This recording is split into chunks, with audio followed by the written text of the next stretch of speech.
You got it. All right. Hey, what's up? We are Normal Girl LTD, and we're excited to begin our first official interview.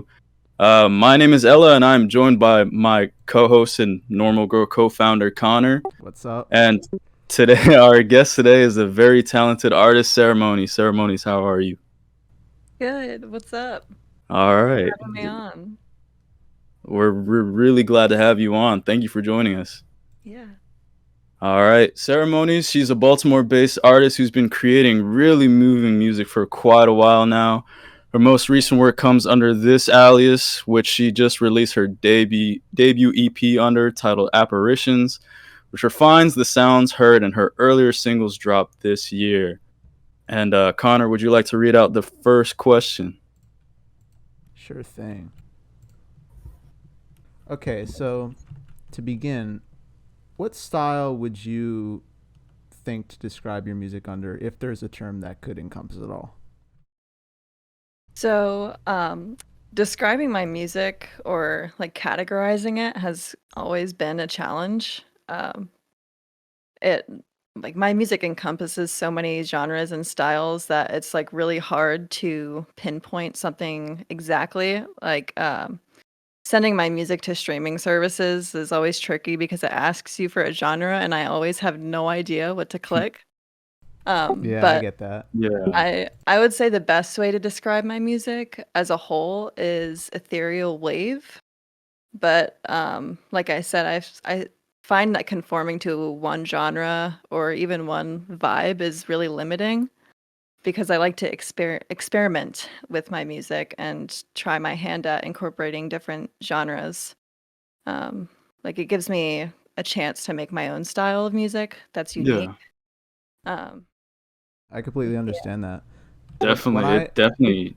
Oh, sorry. What were you gonna oh say? sorry, when I first initially heard, I mean, not only your EP but the few singles in the last couple months, I was thinking it sounded a lot like some SoundCloud Wave stuff I've heard. Some stuff that was even put out as far back as 2017 or 2018 that I used to listen to, and I was like, I don't know if I would be overstepping by saying it's wave as a genre, but I think that is like the best thing that could encompass it all yeah, cohesively. yeah. Wave is a huge genre, and there's a lot of subgenres. But I've actually been added to a couple of Liquid Ritual playlists, which is a huge wave Nice. label. So I just kind of stick with that as the general term. But I feel like there is a lot of like leeway in wave to incorporate a lot of different genres. Yeah. All right. Well, how did you first discover your passion for making music, and how long have you been creating? And were there any previous aliases you went under predating the Ceremonies moniker? I would say my first introduction to making music and it really clicking for me was during the pandemic. But Yeah. my history with music as a whole is really long. I was a band kid in high school. I played piano Okay. since I was 7, and I taught myself guitar at some point. And I liked to accompany myself while singing covers or writing little songs that I would sing at open mics. And I went to a performing arts high school in New Jersey studying voice. Uh, Gotcha. but eventually, I went to my first university studying jazz piano because I Nice. wanted to do music education and I didn't want to play classical piano because that's a really hard thing to do. So I went with jazz Yeah, piano. definitely. And while taking the jazz piano courses, a few music technology courses were required. And that first introduced me to stuff like Logic Pro and sound design programs. Oh, okay. Um, but after 1 year, I dropped out of that university, and I really struggled with my identity in the music world. I eventually ended up experimenting with like FL Studio during the pandemic, Same, uh, yeah. Yeah. where yeah, I made a lot of dark and ambient music because I was kind of in feeling that at the moment.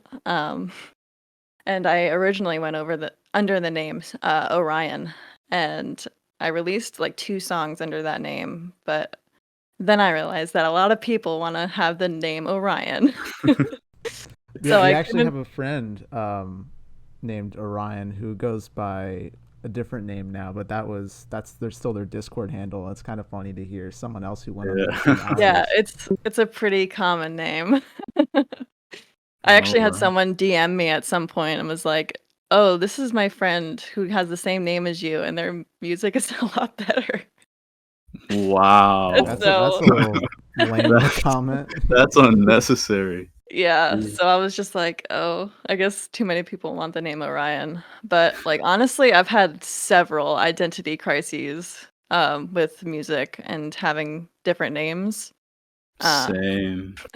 but Ceremonies has been the one that has stuck for the longest and what feels like very, very true to me.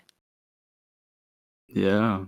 All the stuff that you've put out under ceremonies has been nothing but great. Thank you. I appreciate it. Yeah, I stand by that sentiment too. Oh, sorry, I didn't have my mic on. Um, what are some of your inspirations for your sonic and visual aesthetic, and do you see the visual aspect as being just as important as the sound itself in expressing yourself? The visual aspect of ceremonies is something that I also struggle with constantly. I don't necessarily have any specific inspirations for visual representation, but I find that a lot of the aesthetics that I find myself drawn to are often coupled with my sonic inspirations. There are a lot of artists that I love both in their music and the way they present themselves on social media, Oh yeah. like Illusion or Illusion, Ethel She's great, Kane, yeah. Yeah. Edith Underground. Well, now she goes by Death, E-Death, but yeah. she used to be Edith Underground. Uh, Cash for Gold and Nicole Dollanganger. All really great Uh, artists. yeah, but purely on a sonic level, I also get a lot of inspiration from like White Ring, Cat Soup, Radiohead, Crystal Castles, and Sidewalks and Skeletons. Um, And are these like artists that you've just grown up with and just have like heard for a long time now? Radiohead, like, was my obsession in high school. I was known as the Radiohead girl. I did my senior thesis all about Radiohead. I love that. Yeah. So they've really been the OG ones that have like really like stuck with me throughout the whole ride. But some of the other artists like White Ring and like Sidewalks and Skeletons are more of a recent thing, like the past 3 years, I would say. Yeah. Yeah. But I also get a lot of inspiration from peers and people that I've met that are at a similar spot as me in their music careers, like people that like follow me on Instagram and just say like, "Hey, like what's up?" and like you want to collaborate and all that kind of stuff. Um and yeah, I definitely think that the visual aspect is important because I feel like that one of the best marketing tools is social media. Yeah, And definitely. yeah, for me, it's important to represent myself on social media in a way that complements the aesthetics of my music. No TikTok though, right? No TikTok. I will never Not download not a TikTok. TikTok enthusiast, I assume. I'm not. Yeah, very understandable. The way people that's a whole conversation another time, but I'm super down if people want to use my music in TikToks, but I don't think I'll ever use it as a promoting tool. yeah, I feel you. Well, we notice you frequently post a lot of flowers and nature media on your story. Is there an ethereal sense you get in a garden that translates over to your music? That is a wonderful question. I work as a gardener, and I am so grateful to be able to spend so much time in beautiful spaces in nature, tending to them and creating them with my own hands. It is truly an ethereal feeling, like you said. But I don't think it actually translates into my music very much in a literal sense. Yeah. However, I think that spending so much time outside is integral to my creativity as a whole. Like since I spend so much time on my computer producing tracks and recording vocals, spending half of the day with my hands like in the dirt and connected to nature is a really nice contrast to looking at a screen. That sounds So awesome. so I feel like for me, if I was just looking at my computer all day, like wondering like what to do next, like in terms of music, I think I would go a little crazy. But like having the contrast of being outside and then being inside all night is super like healthy for my mental state. And like when I first started making music, like during the pandemic, I would go on super long hikes and walks, and like I just had to do something instead of being inside. Do So, you do um, you find you think of a lot of musical ideas like while you're at work or just taking walks outside and whatnot? not really. I'm not really one to like have an idea of a song pop in my head. Like I never really get like a melody that rings in my head, and I Oh, like have to make it a song. Like for me, I'm like forcing myself to sit down and make a song.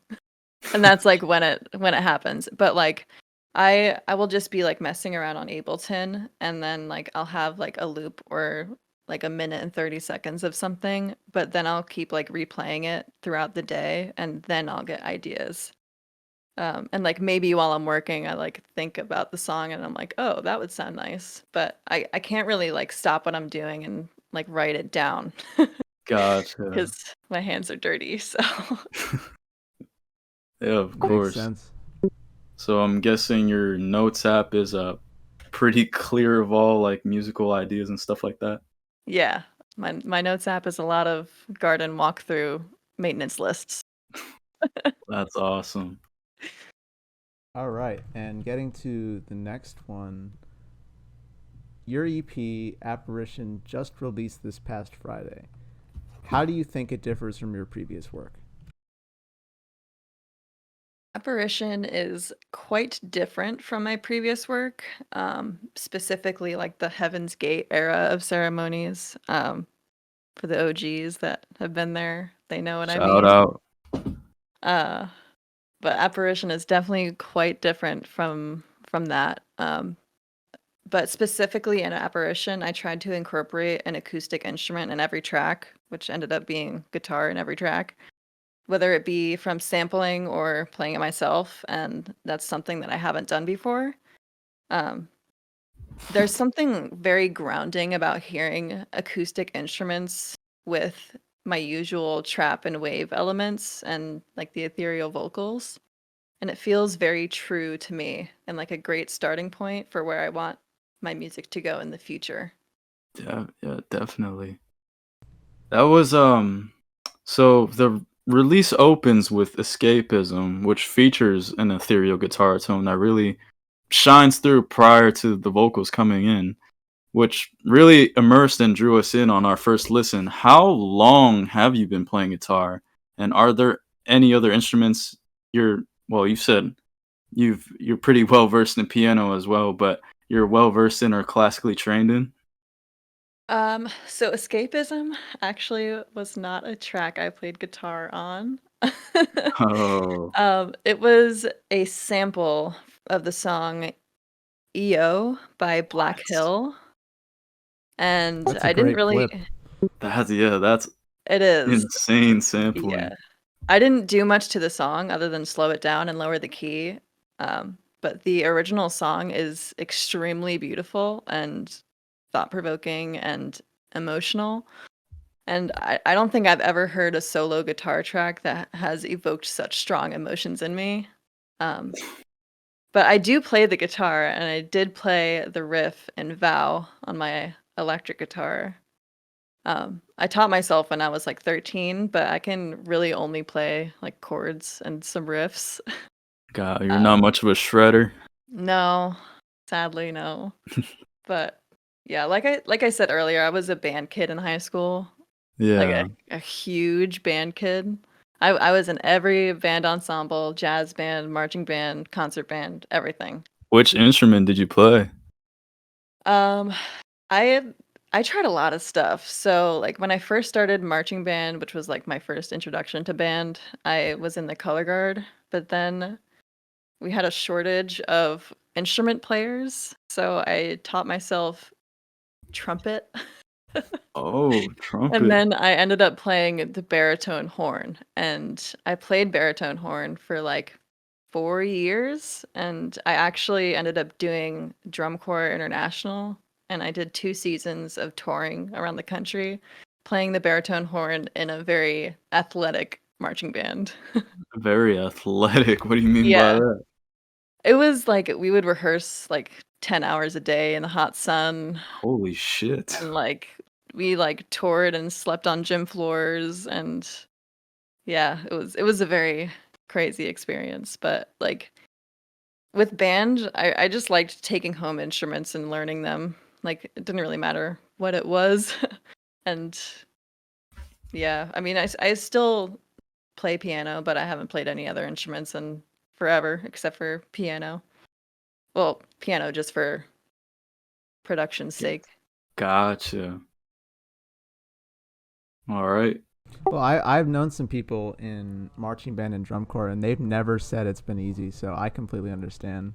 It is definitely not easy. Yeah, the sleeping on the whole gymnasium thing, like you guys are really you Yeah. guys are really putting your lives on the line. Really locked in with that. Yeah. Who knows if any of it was legal, but yeah. Hey, that's the blurred part. Yeah, All right. yeah.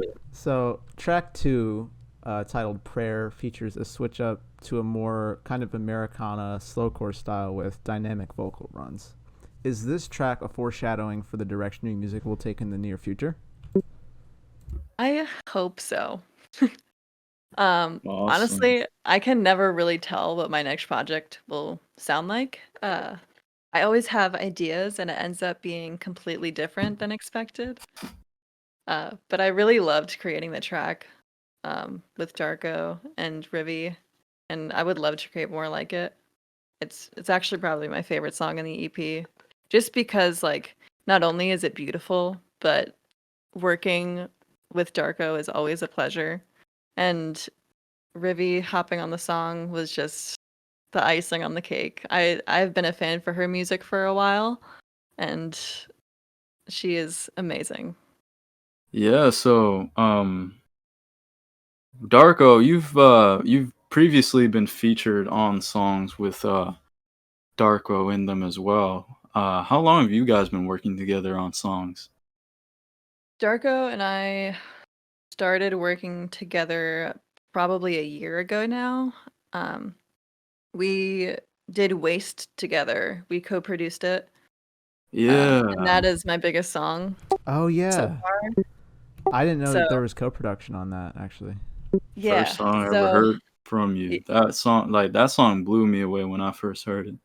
yeah, it's very very witch housey kind For of sure, yeah. thing. But he sent me like a synth riff, and then I built like the beat off of it and added vocals. It was originally supposed to feature both of us, but I don't really know what happened. Stuff just That gets just lost in translations. Yeah. Like, Things happen. Yeah, no, I really love working with Darko. Like creating prayer with him, like he just like I don't know what it is, but he has like a whole album called Death Incarnate that's very doomy. And I yeah. really, really love that sound that he does. And he's like super well versed in this uh synth program or VST plugin that makes the guitar sounds, and it sounds like very authentic. But I made the original acoustic guitar thing, the loop on that program, and then I sent it to him, and then he did his magic on it. It's certainly magic. I had Yeah, it no sounds idea amazing. that the guitars were not real guitars. They are not real guitars. Nothing in there is real except for the voices and the passion. For real. Oh my god. Yeah. Yeah. Yeah, he is super very, very talented. Well, the the lead single, the third track, Vow, features nicely arranged strings and a warm, very inviting low end that allows the listener to feel like they're being pulled at like full force into a tornado.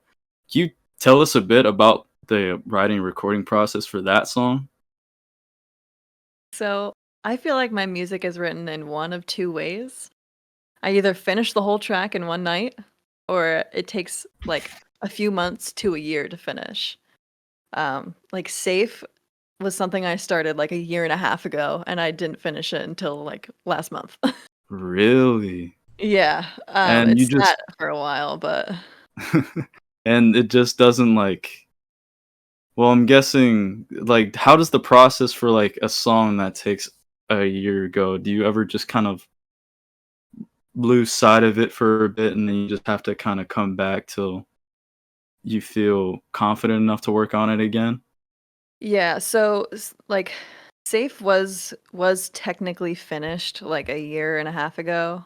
But then I listened to it again and like recently, and I was like, this could be so much better. So I like redid the whole thing, but I kept the sample because that was like the whole point of the song. Um, Yeah.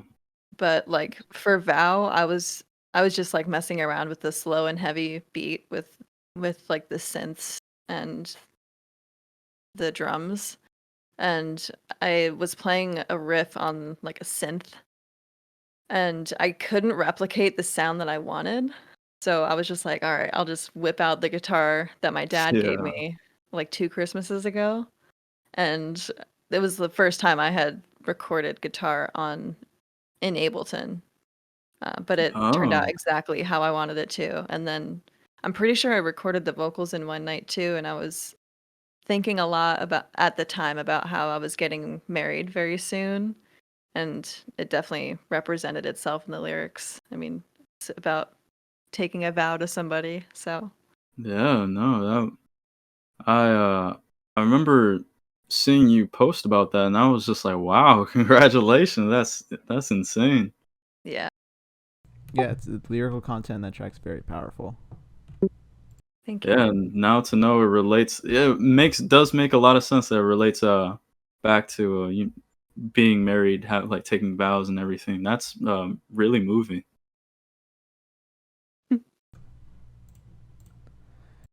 So the last 30 seconds of the mostly instrumental final track, Safe, evokes a very kind of emotional Clams Casino-esque soundscape. Were you inspired by anyone in particular when in the process of producing it? Yeah, like I said, like Safe was a track I started almost 2 years ago. I was playing Resident Evil 7 for like the third time, That's and awesome. I've always really loved the safe room music. So I sampled it and wrote a song. uh, but it's evolved a lot. I had this weird like vaporwave sample over it at some point. It was my voice, but like I like pitched it down and it sounded like vaporwavy, and it was just not really what I'm doing right now. So I For like sure, revisited yeah. it and revamped it. I've definitely had many people tell me that my music has Clams Casino vibes, but in all honesty, I don't really listen to the Clams Casino. Yeah. Nothing against Clams Casino, Yeah. but I just like I don't really listen to them. I think this track was inspired a lot by the producer Eric Dingus and maybe even like Team Sesh style production. Sure, I feel yeah. like I'm a I've huge heard fan a of them. bit of Eric Dingus. Who is Eric Dingus? Eric Dingus, I think that you would really like his music. He's like a Huh. producer. He's produced some stuff for like Blade and like I don't know. He Oh. just has very like ethereal vaporwave trap wave. Like it's great. I can send you Gotcha. the album that I particularly like later. Yeah, Definitely, I'd love definitely. to hear it. Yeah, I'm not as familiar with Eric Dingus's work, but I've been listening to Sesh for years. You know, I was first introduced to Bones years, like so many years ago. I don't even remember when, but he's always been a big inspiration of mine, and the production is just so ahead of its time for when it was released. So I can definitely see that in your music. Yeah, Yeah, I definitely. definitely like particularly Cat Soup is like one of my favorite producers. So I think probably him out of all of them is one of the main inspos. Are you much of a fan of Drain Gang at all or like Blade or Echo 2K? Anybody I like used that? to be. I used to be, but not really anymore. It just doesn't hit the same anymore. No, it's changed a lot, which like good for them for evolving, but Yeah. it's and also my own taste and style has evolved with what I like to listen to. So Well, speaking of evolving sounds, you did move from New Jersey to Baltimore a few years back, and I'm not sure how much of local sound influences your music very much, but was there a shift in your sound that can be accredited to this move? Are there any Baltimore specific sounds that influence you or inspire you currently? away from home in New Jersey with my family definitely started a whole new era for me, like personally and with Yeah. creativity. Like I had a healthy home life with my family, but moving away and out of state really gave me a sense of freedom and like individualism that sparked a Yeah. completely new fire in me. Like I've always wanted to be independent, and like finally having that inspired me to venture out and explore music. I started ceremonies very shortly after I moved here, actually, and yeah, Yeah, sadly I I'm was just not. about to ask, was the Orion stuff done while you were still living back in New Jersey? Yes, yeah. Oh, okay. I would like even like my earliest stuff like Unfold came from like just moving to Towson. I moved to Towson and everything changed. But yeah, sadly I'm not super involved with the Baltimore music scene like at all. So I don't know any specific sounds that come from here. I'd love to meet more artists from here and check out some of the local scene, but I just like Yeah. don't know anything about it because I'm kind of a homebody, so I don't really go out or talk to people that are involved with it. Have you ever thought of, since you live near Towson, have you ever thought of getting in contact with, the Towson University Music Radio? See if they'd be interested in, like, playing your stuff at all? I haven't, but that's a good idea. The only thing I'm worried about is I like I try very hard to submit my music to like playlists and like bloggers and stuff, and most of the Yeah. time they're like they either say like when I was trying to promote Apparition, I had sent people prayer and like Yeah. one person said that like we love this song, but it's too pop-esque. And then the next person said that it was too witch housey, which I don't get at all. But like I don't think it's on the You more extreme side of witch house. I think it kind of fits perfectly in the middle of pop and really too extreme yeah, pop-esque. witch exactly. So house. I'm like, what? Like, I don't know if they would super be into it, but I mean, it's definitely something I can look into trying. They heard a single melody and started going crazy. They were like, "We can't have this." That's insane. Extinguish it. It's too good. Literally. Well, that's too bad on them. They're really missing out on, not including especially prayer too. Prayer's like you would think, prayer would be like, the lead single that these like, a lot of these playlists, these dream pop, um, slowcore Americana playlists would be really gravitating towards, but I did get still. added to one playlist that I submitted to, and also my girl CASHFORGOLD added me to her Siren Core playlist. Oh, So yeah. That's awesome. I'm a resident on the Siren Core playlist. That Been living that's you've been sick. living on the Silent Core playlist longer than you've been living in Baltimore. So actually, on the topic of Cash for Gold, we looked into your production discography, and you produced a few tracks for her. How and when did you two initially cross paths? I'm in the process of sending her tracks, but nothing has been finalized at the moment. We are hoping to change that soon. I mean, like, I'm still sending her a bunch of stuff, and I'm like working on stuff to send her. But she's super busy with her own wedding right now. She is Gotcha. getting married Sure. to Sidewalks and Skeletons, so it's gonna Shout be a out. beautiful wedding. What a really cool crossover. Yeah, I Yeah. should have specified I meant unreleased stuff, but you know. Yeah, no, you're good. But like the way that we met is kind of funny. I was looking for a dress on Depop to wear for my Berklee graduation. A Depop meetup? No way. Yeah, so I bought a dress that I really liked, and I noticed after I bought it that it was from Cash for Gold, and I was super surprised. And I messaged her, thanking her and letting her know that I was graduating with a degree in music production, and the dress has an even deeper meaning now that it's coming from someone whose music I really enjoy. Because I did listen Yeah, to for her sure. before then.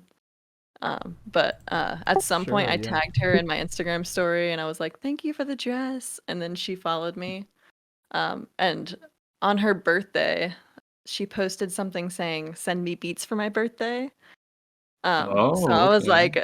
I was like, "Bet." And like I asked her what she was looking for, like specifically, because I didn't just want to like ram her with random songs.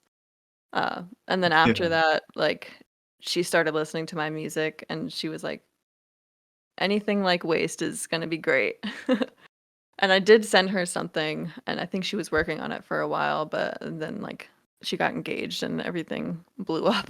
So Wow. but yeah, we kept like chatting and talking about music and we bonded over our weddings. And I'm really hoping that we eventually have something out together. I actually talked to her the other day because like the Spotify Wrapped came out and like on the artist one, like my streams were like 20 times higher than they were last year.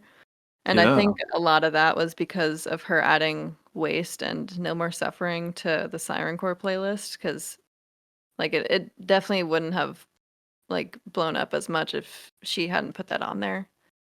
Yeah, I So saw I that was you, just posted the, numbers. I don't remember the exact number of growth, but yeah, it seemed like your music had really, it really gained a new audience, like, this past year, 2023. How do you feel about that? scary but good. Like last year my streams were like 2.8K and this year it was like 21K. That's awesome. So I was yeah, I texted her and I thanked her for basically being the reason that my streams went up so much and then she was like, "Oh my god, send me wedding pictures." And yeah, we kept talking. But Yeah, it's yeah, definitely been a big year for you. yeah, it's a little scary, but I'm really excited for where else to go now. Yeah, 2024 is right on the horizon. It's the Well, move. and speaking of things that might be well, you are involved in an art music collective named Shadow Praise. Can you tell us about your experience working with artists on there? I know Darko is one of the artists, main artists on there, and then you have Xander Crowley, if I'm pronouncing his name right. Yeah, those are um the two others that are in Shadow Praise. There's no one else yet, but I think we're changing that in 2024. You guys accepting new members? Yeah. Yeah, we know one guy that's gonna be joining us, but it like joining Shadow Praise, like they asked me to join back in March and like ever since then, um it's been like a huge turning point in my artistry. Yeah, Like we bond a lot and like they've inspired me more than I can like express or more than I've ever experienced before with anything else. Like we're all genuine friends and we talk pretty much every day. Like yeah. we voice call sometimes and we just catch up on life and we talk about music and like personal stuff. Uh and yeah, I really value their friendship and like the partnership that we have with music. So shout That's out to both of them because I definitely wouldn't be where I am with music right now if it wasn't for them. That's super awesome. Yeah, everybody needs that sort of like like inter interconnected friendship that, really, can inspire you and just help you calm down. Yeah, shout out shadow praise. Shout out Yeah. Shadow Praise, and I think fostering those types of friendships that also bleed over into music is probably one of the main reasons I'm still creating today. Yeah, Yeah. definitely. They definitely give me a sense of purpose, and they're always the first to hear my demos. So, um, they they're Do just they give great. like feedback and just like help you build the songs overall? Most of the time, it's like they reply and they're just like, "This is amazing." Period. But I mean, No more it's need to be really said. it's Yeah, great. They yeah, it's just great encouragement and support in there, and I love them. that's awesome. So you were previously enrolled at Berklee's online program. What skills were you able to hone in on from this, and did it at all shape your outlook on the wider industry that's out there? Berkeley was an interesting experience. Um, a lot of the class content is catered towards more traditional music, like electronic music production. So I was going like my exact degree is electronic music production and sound design. It's a Yeah, lot of words, but like it's like a new program for Berkeley. And like they just focus on a lot of like dance music and like stuff, very like like traditional electronic stuff, I like guess. stuff you hear on like spinning records on YouTube, stuff like that, like Monster Cat. Uh, sure. I don't really know who that is, but probably. Oh, Yeah, kind Um, of a generic dubstep channel that's been out there for yeah. many yeah, years. there was some dubstep happening. There was some house music happening. There was some like I forget what it's called, like lo-fi trap stuff. Um, Oh, gotcha. yeah. But I got a lot of comments on my assignments saying like there was too many effects and too much reverb and I can't understand what you're saying. Uh Oh my. That's the so best yeah. way. Yeah. I know. So I was just like, this is just how I do it. Sorry. But I did learn a great sense of structure and like accountability when it comes to starting and finishing projects. Yeah. Like for example, there was a class where we studied different genres of electronic music and we focused on producing a song in the genre for about 3 weeks. There would be like serum tutorials and like um you would have to submit like little loops of like your samples that you made in Serum, and we would have a certain set of guidelines for what is to be submitted for like the weekly assignment, which it was Gotcha. usually working on a song and getting to a certain point in the song. Um, so like no matter what, I had to have something ready to show the class and the professor. Um, and honestly, I tend to start projects and not finish them a lot. So being forced to create something and see it out until the end was super helpful. Um, and Yeah. I did learn a lot about like mixing specifically. There were some really great mixing courses and mastering and sound design. I learned a lot about Serum, and there was some really interesting like different techniques of production that were really interesting. Like I took like an Ableton course that like focused a lot on like randomization and like triggering instruments to play at like different times, and it was called like generative music for Ableton, and that was like a super interesting Yeah. course. And I would say like the industry side of things at Berkeley, like the marketing courses, they were interesting, but they definitely 100% geared towards traditional like bands and like people that were going to shows and selling CDs and going Yeah. to CD shops and pitching your thing to them. So like for me that wasn't super helpful, but I liked learning about like different like experiences with other bands and genres. but I just couldn't really like relate it to my own music. Did And you make any sort of connections from Berklee, that, that were significant, or more or not less? really. I mean, like there are some people that like still follow me, and I still follow them. Like one of my professors that taught like the DJ course, I still follow him, and he follows me, and like all that stuff. But not really specifically. I think it was mainly because I was online, and it's like harder to make a real connection with people online, but I could Yeah. never afford to go to Berkeley in person, so God. online it is. But yeah, now I have Zoom a bachelor's University. degree, which is cool. So, are there Berklee exclusive tracks that you made that will ever see the light of day? There is one that used to be out on Spotify. It was part of my Heaven's Gate EP. The song Opium Oh, was okay. completely Berkeley generated. I made it in like the house section of that course I was talking about earlier. Like Did you name it Opium at the time, or I don't did it? know. I don't remember. It was so long ago. It was like 2 years ago. Oh, okay, I got But you. there's been a couple songs that like I've finished at Berkeley, but I don't think that they'll ever see the light of day.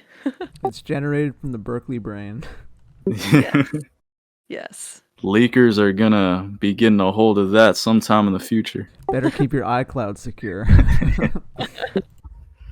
All right. Well, I mean, besides just creating the original music, we noticed that you do DJ in your free time. There was a project on your SoundCloud, Seramonies Radio 333.3 FM. Does this play a part at all in inspiring your original work? So, at Berkeley, I took a course called Learning to DJ, Oh, and okay. I learned how to DJ, and I got like super obsessed with it and did it like every day for a long time. Um, I At the time I really liked producing dance music, um, but like although it is a very enjoyable task, I haven't really touched my decks in a couple of months. Oh, I would say at the time, like it definitely did inspire my music because I was like going and like listening to so many songs to include on my mixes that like it just inspired my music and like trickled down through there. So, yeah, there was some inspiration for like that era of my music, but I haven't really put out a mix in probably like a year now, or maybe a little more than a year. yeah, it's been a Um, while. yeah, I still do listen to them though, because there are some good ones in there. My Definitely favorite some one is the bangers. third one. Number Yeah, 3 is my favorite. Um, but yeah, I kind of keep it on the down low now with sharing it. I keep it still on SoundCloud, but yeah. yeah. Yeah, well, you had a Well, lot. You had a lot of good selections in there. I saw some Machine Girl. I saw a lot of jungle adjacent stuff, and Yeah. yeah, it just kind of highlighted your interest, and that's my favorite thing about DJ mixes when it just highlights the person's interest rather than what's going to appease the audience it's appealing to. yeah. Yeah. I actually streamed like 2 DJ sets at some point. Like I did like I like wanted to be a Twitch streamer. Oh, So I there was like 2 streams I did where I did like really dark techno. And I have like a green screen and like a ring light and everything. But so like I just ended up not really jiving with me. I just didn't really like it that much. I mean, I liked it, but it just like wasn't for me and like how I wanted to represent myself. did you get people joining in and out of the stream? My streams were like 2 people watching. That's real though, because everyone Yeah, everyone starts at that level unless they already have some outside following, on socials or on Discord or something like that, where they can just ping and be like, "Hey, everybody, join my stream." But yeah, that's generally how the Twitch experience is going to be, unless you already have that beforehand. Yeah, yeah, I wasn't really expecting to be a super popular streamer, but I just like yeah. tried it and it like didn't really fit with me, I guess. And it's also just super hard sourcing music because like it takes so much time to source music. Like I would be sitting like in my bed all day, like just listening and scrolling through Spotify. And like for me, like I don't know. There's like this website called Beatport, which is like something that it's like a DJ website where you can buy the tracks and it gives you like the highest quality file. You buy each track for like Okay. 99 cents. So like I had like 200 something songs in my tractor, and that's $250. Yeah, Like I was about to That's a say you had lot. to Yeah. pay for all of them. yeah, I paid well most of them. But I Okay. did I mean like I either paid for it on Beatport or I would pay for it through Bandcamp because I just like I feel like if I'm a lot of them were smaller artists. I wasn't really doing like popular stuff. So Yeah. I'd rather support the artist than just steal their music. Definitely. Well, in my case, I have a very high-end ripping service. It's called SoundCloud to MP3 128 kbps MP3. From one producer to another, how often does the YouTube to MP3 get Oh my used? god. A lot. That's how I produced escapism. And Look, safe. it's really the backbone to It is. producer society. It is. I get a lot of samples off of YouTube. Uh, But no, I don't. What do you mean? yeah. We I legally purchased the samples, and when I sampled a Dr. Dre track, I hit him up on Instagram. I was like, "Can I sample this?" And he said, "I bless you, my brother." yeah, all permissions granted. Exactly. Okay, so you work regularly with your partner. Their handle is VSA Dex on Instagram. I hope I'm saying that right. Who helps Visa Dex on Instagram, who helps a lot with the graphic design and visual components to your releases, and provides a really cool, authentic VHS style video. Is it helpful to share this artistic vision in these two different mediums together? It is super helpful. It's nice to not have to outsource graphics. Yeah, free Uh, graphics glitch. yeah. I just bat my eyes and he gives me a cover. No, Only but it were so easy. no, I'm extremely grateful for his artistic input and help with pretty much everything I do on a creative and life level. I mean, he's like my videographer, photographer, except I've had one of my coworkers doing my photography lately. Shout out Amelia. Amelia, yeah. But yeah, graphic designing, demo listening. Hmm. Yeah, and my best friend and husband. That's awesome. Yeah, And but does he get any sort of draw any specific influences from somewhere? Has his art kind of have you seen the evolution of his art as time's gone on? You guys have been together? oh yeah, totally. I mean, I think initially his stuff was inspired by like Team Session, like Red Mirror visual artists. Gotcha. But I mean, he's kind of like created his own thing now, and like what he does is like everything that you see by him is like all analog. So like in the past, he like was getting into like Photoshop and like Blender. But now like he sources like VHS tapes or like we record our own source material, Yeah. and he has these old like TV editing things, like hardware, like stuff that they used to edit like home videos and like old TV shows with. And they're like huge like systems, and he takes them apart and like rewires them, and it makes like the glitch effects. It is like some Wow. crazy science stuff, like operation. I it is That's like I could never wrap my head around it, but like Well, wow. I the could stuff he does is absolutely God. insane. Yeah, we're gonna leave his like Instagram handle that here, like on the video portion. Yeah, we'll put it in the for, description and in the video too. for those From watching on YouTube. But that's amazing. visually, it kind of reminds me of what Edeth has been doing. Yeah. Some commissions for artists, she'll do Yeah. like authentic VHS style stuff, which is really cool. I've always been Yeah. interested in that. Yeah, it is amazing, and it's something that I could never understand, but that's his Yeah. thing. All yeah, right. no presets, all analog editing by hand and That's brain. the way to do it. And that's probably what creates a lot of just like the unique look, just like the unique textures that Yeah. his work gets. And just, well, with this EP now being rolled out, do you have any plans for a full-length album in the near future? And if so, are there any details you'd like to share or tease? Anything that's coming up for 2024 that you have planned? I definitely have plans for an album.